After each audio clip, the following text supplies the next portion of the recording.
wange yazzeewoko mangi ne bamugamba nti tebanneetaaga neŋŋamba yiyi ate nga fulufiga abadde nga mbawulire mwabuba ku social media ng'atokota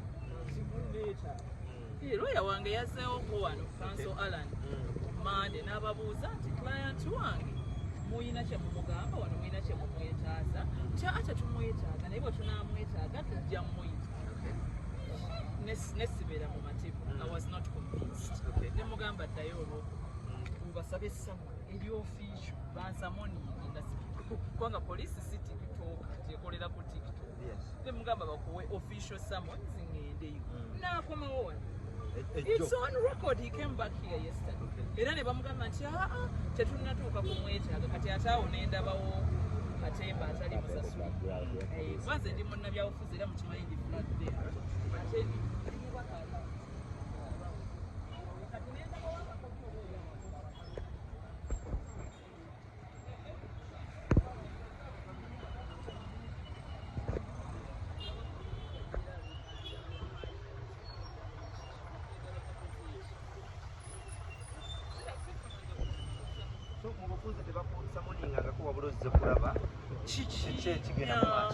kubanga mbadde ndaba fulufiga abeera aleekaana nga bumumanyiye buli kigambo kisobola oyita mu kamwake mbadde ndaba aleekaana bakunoonya bakola nga n'abantu bange bambuuza ate bakunoonya tukulaba ku mikolo tukulaba n'abaana bo tukulaba oli mu bulamu bwo obwa bulijjo ojja ogenda obuuze kiki so kwe kusooka n'entuma lawyer because I'm represented by council omwami najja yazze ne bamugamba ate tebanneeta ne mugamba noddayo okuba ku official summons so leero nzize ndabe honorable katono nnyo nga tonaba kugenda olutalo luno twalulaba yes omukyala yakuvuma yakuvumiranga ki ebyo olina bibuuza ye makulu bintu byo byobuuza byakyana kitone nanti gwe tubuulire golo weerero oddayo ku journalism ndaba byobuuza bya kisibu omuntu bw'aba avumye omuntu buuza ye nti bw'ovuma ovuma waki eto bibuuza nze ndi mutwegwe ze muzaala buuza ebirala ebisoboka nga nze nnena okubiddamu byalina okuddamu bibuuze ye obadde olinawo ekirala yes nkirina ka video kaafuna era abantu abasinga bagamba nti nno nammeere bantu ki abagamba wazze nabo bantu ki abagamba nti nammeere yakikolo nabo abantu abasinga bantu ki oli mu ssimu z'abantu bantu ki abakyogera nti nammeere ozze nabo wano bawe poliisi olina ekirala ekyokubuuza basebo ne bannyabo basebo ne bannyabo basebo ne bannyabo ebigenda maaso mu ggwanga mubiraba nze kyenaaliwadde amagezi omuntu gwe bayita fulufiga oba eyeyita fulufiga whatever naalimuwadde amagezi nti nga tannaluubirira nnyo kusiba bantu nga bwe tumuwulira yeewaana yasibye nobati nasibye gundi agenda yeewaana n'omukyalo oli omunaku yali amubanja akatogo esente z'akatogo eri emakini yemukwata n'amuggalira ne bagamba omukyala nti bwe yabadde abanja fulufiga yamubbyeko emitwalo 6 nti omukyalo omunaku bwe yazze okubanja emitwalo gye 7 wakati awo mu kubanja ate yabbye emitwalo 6 era baagimusasuza omukyala baagimusasuza ekatwe baagimubazisizza emitwalo 6 n'agiwa fulufiga naye nze ndaba fulufiga mu ggwanga munate ye muntu ali mu kkomera ye muntu ali mu kkomera erisookebwako ate ng'ekkomera eriri ebbi nnyo n'okusinga bano baggalira wano kubanga essanyu lye alijja mu kuvuula balala kuba alina obwomu mu bulamu bwe talina muntu yenna amwetaaga yatuuka okukubwa nga bwe yakubwa n'agenda mu ddwaliro n'abulwa yadde amukyalira nga ne beyeesibako nti bamukyalira alimba beyeesibyeko beesibe so nze muwa amagezi ye yennyini yeetereeze okusiba abantu si ye solution poliisi si ye mutuma nti kuma abantu era ebirimuviiramu ekyo bw'ataliva ku bantu ne poliisi eyinza obutasobola nnyo kumutaasa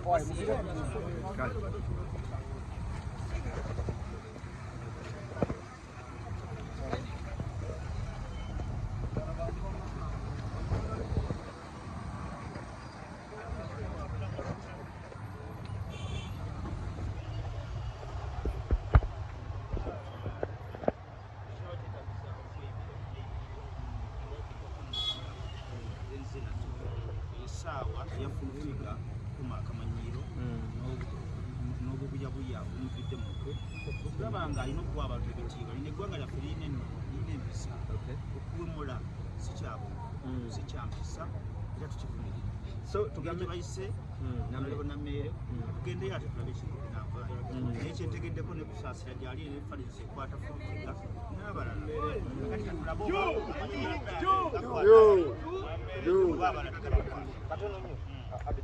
tugambe nti kati wano ozze kulwanirira abannayuganda abo bonna babadde bavoolwa ebbanga lyonna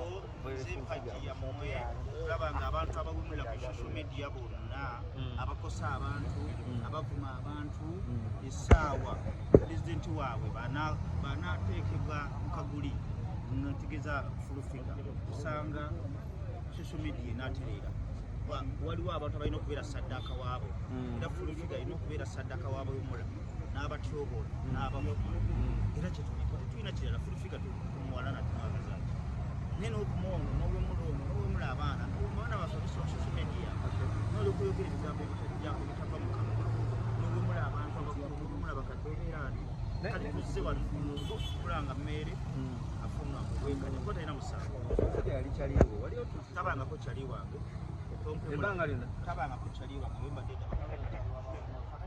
kyali wabawemula era kyali nga nkola bizinesi kinaye katuyingeyo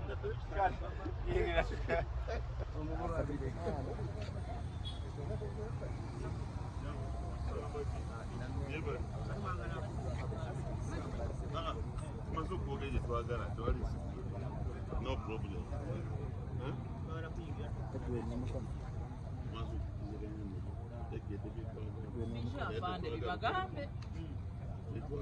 We want the help as lawyers.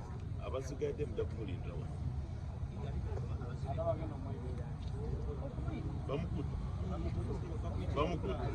No, they can call you. Just get. She's not under arrest. She's not under arrest.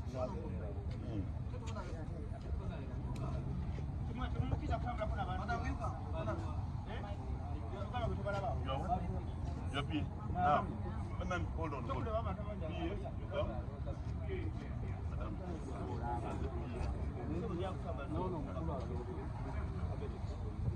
Okay, now to be fair enough, madam, again, let's get ready.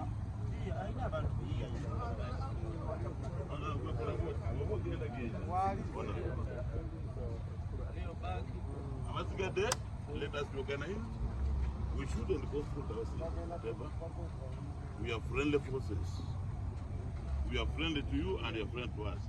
So, let us wait for her here. She will come and brief you as to why she has been called. Let us not cause any confusion. Stay calm here and wait for her.